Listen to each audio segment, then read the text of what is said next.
Bismillahirrahmanirrahim. Assalamualaikum warahmatullahi wabarakatuh. Apa kabar anak-anak pada hari ini? Semoga kabar kalian semuanya pada sehat walafiat dan dalam lindungan Allah Subhanahu wa taala. Baik anak-anak, hari ini kita akan membahas mengenai sistem pernafasan pada manusia. Bagian pertama. Silakan kalian simak tayangan berikut ini. Sebelum lebih jauh membahas tentang sistem pernafasan pada manusia, ada baiknya kalian memahami dulu kompetensi dasar dari materi ini. Kompetensi dasar 3.8 menganalisis hubungan antara struktur jaringan penyusun organ pada sistem respirasi dalam kaitannya dengan bioproses dan gangguan fungsi yang dapat terjadi pada sistem respirasi manusia. Baik anak-anak, berikutnya silahkan kalian amati atau perhatikan gambar sistem pernafasan pada manusia berikut ini. Nah, sistem pernafasan pada manusia ini memiliki beberapa fungsi. Di antaranya adalah mengambil oksigen dari atmosfer ke dalam sel-sel tubuh, serta melepaskan karbon dioksida atau CO2 yang dihasilkan oleh sel-sel tubuh ke atmosfer. Adapun organ pernapasan atau alat respirasi pada manusia itu terdiri dari hidung, laring, trachea, bronkus, dan paru-paru. Nah, tugas kalian adalah mencari tahu apa saja fungsi dari alat-alat respirasi pada manusia tersebut ya.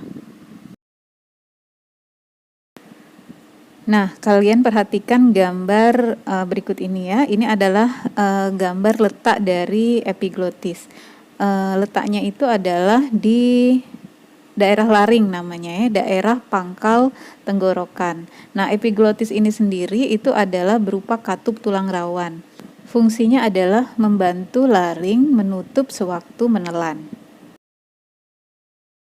Selanjutnya ini adalah organ paru-paru ya. Paru-paru ini adalah organ pernafasan utama berbentuk kerucut, terdiri atas jaringan elastik yang berpori-pori seperti spons dan berisi udara, serta terletak di rongga toraks atau dada sebelah kanan dan kiri yang dipisahkan oleh jantung di atas diafragma. Paru-paru sebelah kanan itu terdiri atas 3 lobus, sedangkan paru-paru sebelah kiri itu terdiri dari 2 lobus. Nah, struktur paru-paru itu tersusun dari 300 juta alveolus. Ya, lebih kurang 300 juta alveolus. Alveolus ini berbentuk kantong kecil yang terbuka pada salah satu sisinya.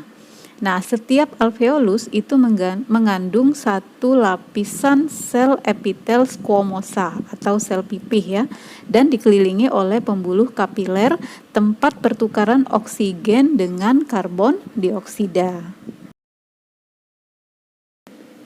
Nah, berikutnya adalah mengenai mekanisme pernafasan atau proses pernafasan. Nah, proses pernafasan atau mekanisme pernafasan pada manusia itu dikenal menjadi 2 macam, yaitu pernafasan dada dan pernafasan perut. Dalam satu siklus pernafasan itu terjadi 1 kali menghirup udara atau inspirasi dan 1 kali proses menghembuskan udara atau ekspirasi.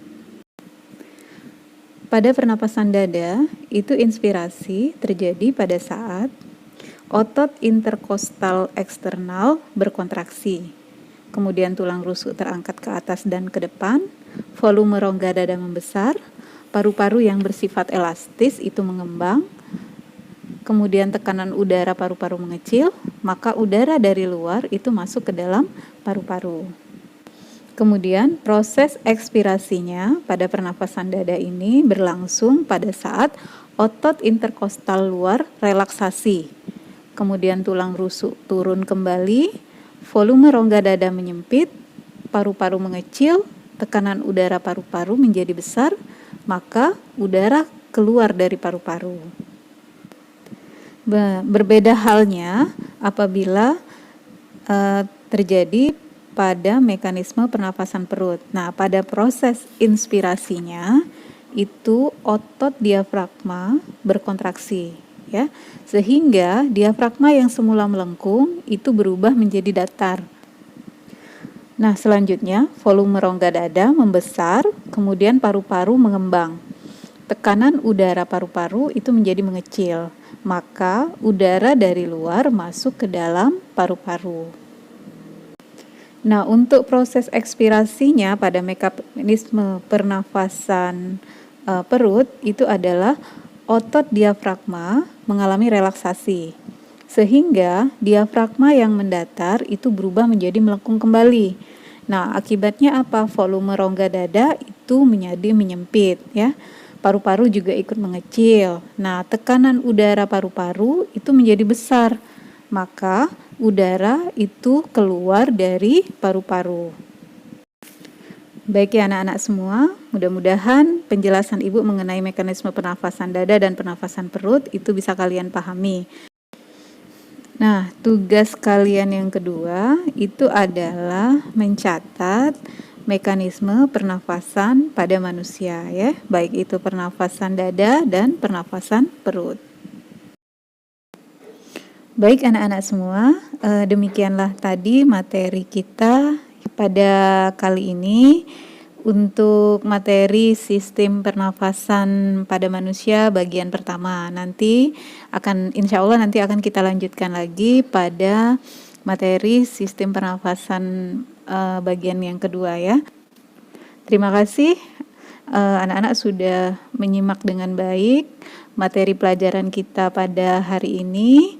Tetap semangat belajar dan tidak pantang menyerah, ya. Akhir kata, Assalamualaikum warahmatullahi wabarakatuh.